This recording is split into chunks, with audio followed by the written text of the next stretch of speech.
Hey guys, so here's my new Ragley Big single speed. I got it in the raspberry color, as you can see, and I just think it looks fantastic.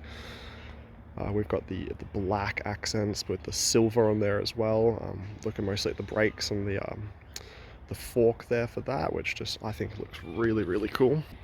Some of the main things to know about this bike is that I did want to build it up from a frame. So I purchased the frame last year, and over the last, I want to say 8 months, I've been building it up.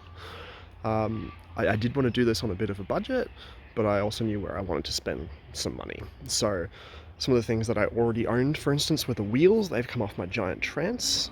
Same with the tires. The cranks are actually off a really old Shimano XT3 that I owned from 2010. So that's quite an old one there. And the brakes I also had purchased back in 2014. The XT 2-piston caliper brakes. Hydraulics obviously, and I've got them running with a 180 disc on the rear and on the front. I had to buy a new front disc because the one I already had was very warped, unfortunately. And I did find the pedals, sorry, secondhand. I had an extra set of those floating around, so those are candies. The saddle also secondhand, same as my giant Trance. It's a giant contact saddle, which I quite like. And then on the front we've obviously got some of the upgrades, or the new parts. So the main one being that Fox 34 Performance with the fit damper, which I'm absolutely loving. I did get it set up with a lockout. The idea with that being that I'm going to be single speeding, which means I'm going to need to lock out my fork quite regularly to mash on the pedals. So I thought that would be a good idea. Because of that though, it meant that I needed to get a different type of dropper lever. So I've gone with this Wolftooth Barcentric one, which I'm really loving as well. That is paired to a 180mm OneUp dropper post V2 on the back, which is also just fantastic. It's super reliable. I've got a 210mm one on my Trance, but 180 suited me just fine for this bike. Back up at the cockpit, I'm running the Esi Foam grips. I absolutely love them. Got a bit of hand trouble, so don't know why I'm riding a hardtail if I've got hand trouble, but these grips seem to do a really good job. And I've also got my Garmin watch mount, which is one of my favorite things. Rather than spending the money on a proper Garmin for a bike, you can get these super cheap, about 20 bucks, and you can strap your Garmin watch on there as a cycle computer, which, when partnered with a heart rate strap like mine, means you still get most of your data that you'd possibly want. Over the rest of the bike, the main components that you're interested in obviously is the single speed transmission. Because I like to swap out my wheel sets regularly between my bikes, and they're all Microspline, I did fork out some money here, and I did go contact Boome Technologies in America, who make single speed cogs for Microspline.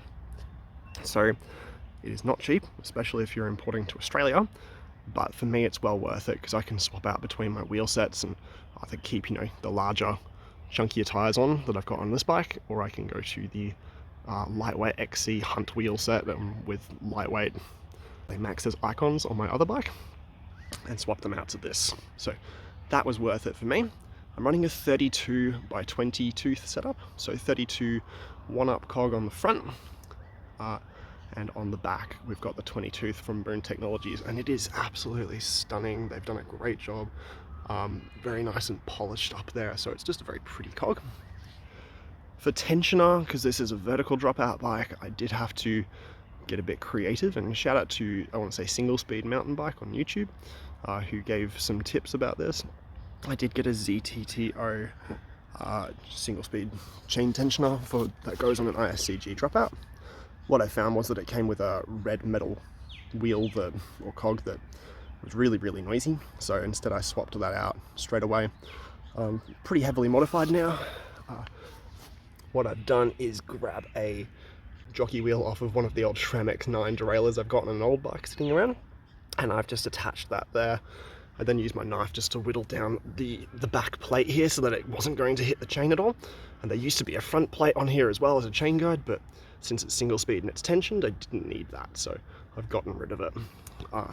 The only thing I'm thinking about modifying here further is that it is currently sitting below the bottom bracket, so there is the risk of hitting it on things.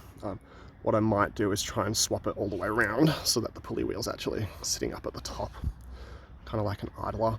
Haven't had a go at doing that yet, but I'll let you guys know if I do.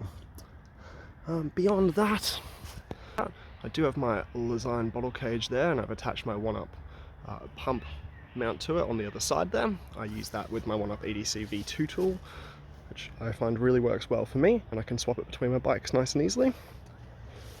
But otherwise, I think that's everything on the bike.